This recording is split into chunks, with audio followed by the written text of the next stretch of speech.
नहीं सीख पाओगे ना। शाना आदमी नहीं कोई आगरा जो ठोकर खा के सीख गया वो शाना नहीं हुआ करता। शाना वो है आगरा जो दूसरे की ठोकर से सीखे। तो बुजुर्ग आदमी आपको ऐसी ऐसी बातें बताएंगे कि भाई सिराना जो बैठेगा, कौन बैठेगा रे? बड़ा बैठेगा। सबसे पहला हुक्का कौन मारेगा? भूते बड़ा मारेगा। ठीक है, तो ये चीजें कौन सिखाओगा? बड़ा बुजुर्ग आदमी सिखाएगा, दादी सिखाएगी। दादी के दौरे बैठा दो लड़कियां, आप लोग दो घरों में जाती हैं। मैं आप लोगों को एक चीज बताना चाहूंगा, जो हमारी जिंदगी में रुकावटें बहुत आई। रुकावटें कैसे ठीक हुई? मेरा दादा हुआ करता भाई, मेरे दादा पहले टॉयलेट्स नहीं होती थी तो बाहर घुमाने लेके जाया करते हम अपने बुजुर्गों को।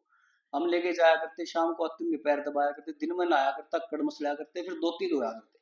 वो चीजें हैं किसी में? है करे कोई कर रहा है ऐसे काम?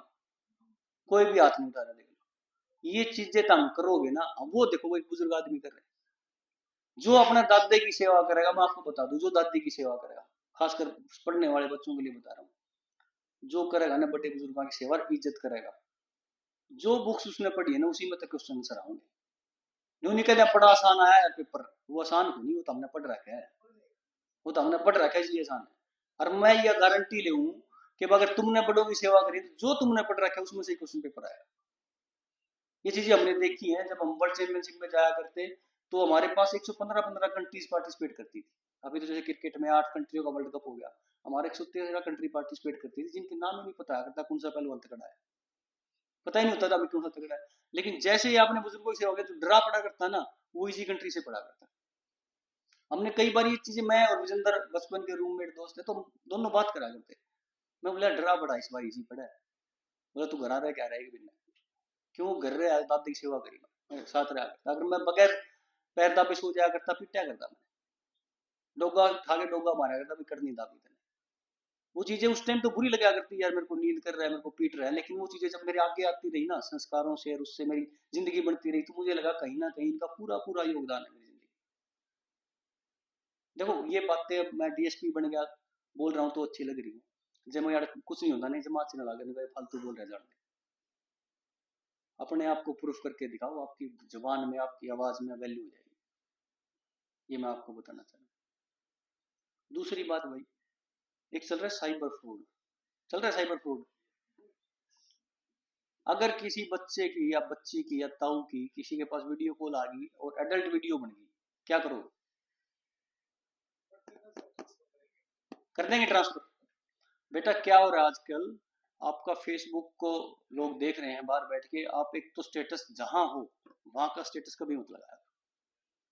जैसे मैं शिमला घूमने गया, मैं वहीं डाल देता हूँ एंजॉइंग शिमला, ये वो फलाना टकरा, तो हमें ये पता है कि हमारा घर खाली हो गया, नजर रखते हैं आपके घर के ऊपर। दूसरा, वो देखते हैं कि कौन आदमी रिटायर होगा। मान लो बाबूजी रिटायर हो गए बैंक से, तो उनके अकाउंट में पैसे होते हैं। उसको ये पता है कि 60 साल का आदमी इज्जत से डरेगा।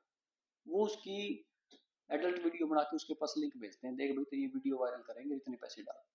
वो बड़ा बुजुर्ग आदमी डरता हुआ पैसे डाल देता है। यार मैं कहाँ कहाँ सफाई देता घूमूंगा, पोते भी हो रहे हैं, पोती भी हो रहे हैं। आपके साथ, बेटी के साथ भी हो सकता है वीडियो कॉल आ सकती है, बच्चों के पास भी हो सकता है, लड़कों के साथ भी हो सकता है, किसी के साथ भी हो सकता है। अगर आपको ऐसा कोई वीडियो पड़ जाता है, घबराने की जरूरत नहीं है। पुलिस बैठी, आप हमारे पास आओ, उसी टाइम वही पेज हम डिलीट करेंगे। अगर उसने कहीं वायरल की है तो उसी टाइम ब्लॉक करेंगे। डर क्यों रहे हैं? डर इसलिए रहे हैं कि अगर आप गांव में जाके कोई लड़की अपने बापू नानी को है ना भाई मेरी ऐसे ऐसे गलत वायरल कर रहा है, तो हमारे पेरेंट्स विश्वास नहीं कर रहे। वो कह रहे गांव में तेरे साथ ही क्यों हुआ भाई, 200 लड़कियां रह रही है, तेरे साथ ही क्यों हुआ?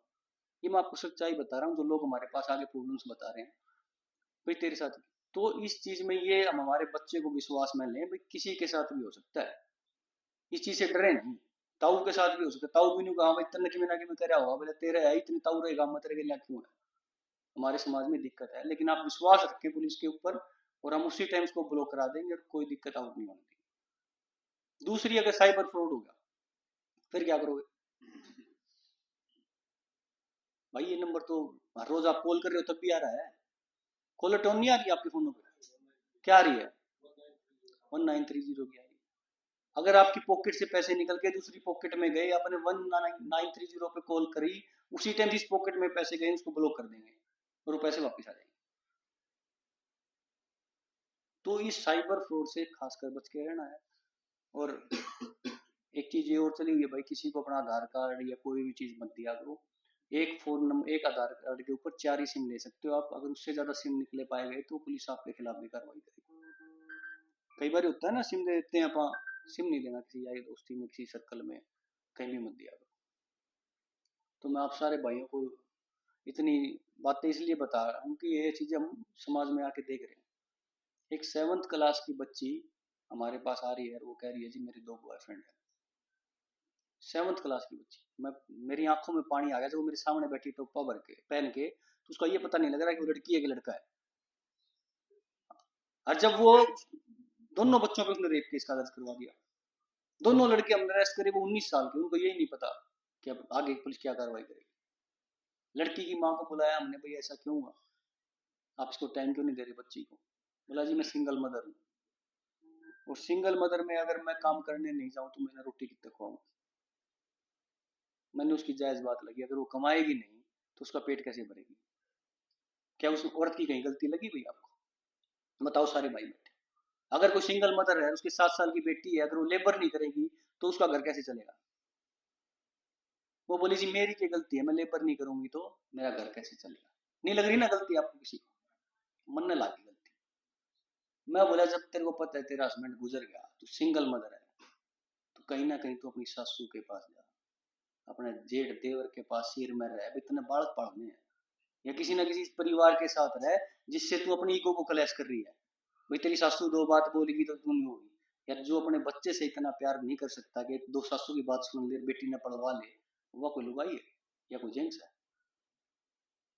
मेरे को लगी उस टाइम पे उसकी बात ठीक लगी, मैं लेबर करूंगी तो ही, लेकिन कहीं ना कहीं उसकी ईगो क्लैश हो, इसलिए वो अपनी सासू के साथ नहीं रह रही। यार जब मेरे को पता है मेरी बेटी पालनी है मेरे को, ऐसा समाज हो रखा है, तो कहीं ना कहीं मुझे वहां कॉम्प्रोमाइज करना पड़ा। ये चीजें मैं क्यों बता रहा हूँ, ये क्योंकि हमारे समाज में आ रही है, खासकर ये बेटियां। भाई आपने सब ने कहना चाहूँ, अपने घर जाके दादी के दौरे बैठी हो, उनके पैर दाबी हो, अपनी माँ के दौरे बैठी हो, और लड़के खासकर लड़के भी अपना दादा दौरे ताऊ दौरे बैठा करो भाई। और एक आपको ये नंबर तो आ गया आपके पास 19, सारे बच्चे नोट कर लो। एक पुलिस का हमारे एसएचओ का नंबर आपके पास हमेशा होना चाहिए। एक 112 की ऐप आई हुई है महिला की हेल्थ के लिए, पता है आप लोगों को, बच्चों को पता है। 112 की हेल्पलाइन हमने दे रखी है बेटा। उसके अंदर अगर आप, एक ऐप होती है महिलाओं के लिए, अगर उसमें अंदर आप 112 ऐप डाउनलोड करेंगे, तो उस डाउनलोड में जो नंबर आप रजिस्टर कराएंगे, वो इमरजेंसी में आप 112 नंबर डाल दो। कभी भी आप कहीं भी रात को लेट हो जाते हैं या कहीं हो जाते हैं, उस नंबर को डायल करो, आपको गाड़ी घर तक छोड़ के आएगी। कई बार होता है ना, बच्चियां कॉलेज में लेट हो जाए, कोई कोचिंग सेंटर में लेट हो जाती है 9-10 बजे तक या कुछ हो जाता है, तो आपको लगता है कि मैं इस रोड पे सेफ नहीं हूँ, तो गाड़ी आपको घर तक छोड़ के आएगी। कर दोगे ना ये काम। आज घर जाके दादी के पास दाब दोगे कि नहीं दाब दोगे, बताओ भाई। इतनी शर्म है किधर है। अरे उनके उनके ही हैं हम, उन्हीं से निकले हुए बच्चे हैं हम। अब ई बाड़िया ने शर्म आने लग गई भाई। वो जो जो नीचे तासड़ा रहा करता उसके खाट के नीचे उस पर राख हुआ करती, और उसमें हमारे दादाजी तो क्या करते, बड़े बुजुर्ग आदमी हैं घरों में, थूकते हैं अभी भी। वो तासड़ा आया करता, उस तासड़ा पर क्या करते, कई बार तासड़ा छेड़ा करते तो हाथ पे ही पड़ जाया करता। तो उस चीज से हम गिल्टी नहीं कर सकते, उसी पेड़ के बीज हैं, उसी पेड़ से निकले हुए हैं। तो हम थोड़ा सा, थोड़ी चीजें जो हम देख रहे हैं।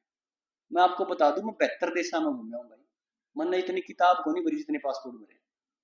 तो मैंने ये चीजें सारी देख के फिर मैं आपको ये बातें बता रहा हूँ कि भाई जहां वापिस हम घूम के आए तो हमें ये लगा कि जहां से शुरू हुए थे वहीं आना है। महंगी से महंगी गाड़ियां, महंगे से महंगे होटल, एक एक रात को 20-20, 25-25 हजार रुपये रेंट होता था, 3-3 महीने रहते थे। महंगी से महंगी चीजें करी मैंने। एलिजाबेथ के साथ खाना खाया, दुनिया की रानी जो हुआ करती जिसने आप कहूँ, उसके साथ मैं रहा हूँ, खाना खाया हमने उनके महल के अंदर, वहां रहे हम लंदन के अंदर। जो वो चीजें देख के जब हम वापिस आए ना, तो वो लोग हमें फॉलो कर रहे। 2002 में हम अर्जेंटीना गए और अजरबैजान गए, तो अजरबैजान के अंदर शाम को 5:30 बजे हिंदी फिल्मों को डब करके उनकी लैंग्वेज में दिखा रहे थे। वो इसलिए दिखा रहे थे कि हमारा लहजा, हमारा उठने का बैठने का लहजा औरतें फॉलो करें। वहां के लोग आके हमें ये कहा करते कि हमें साड़ी बांधना सिखाओ। ये चीजें क्यों फॉलो कर रहे हैं लोग, क्योंकि हमारी चीजें आध्यात्मिक है, बहुत पुरानी चीजें हैं। हमारी ही जो हिंदू समाज है ना, वो बहुत पुराना है बेटे। और इन चीजों से हम चलते आ रहे हैं। जो बच्चा यूथ है ना, यूथ वो वेस्टर्न की तरफ जा रहा है।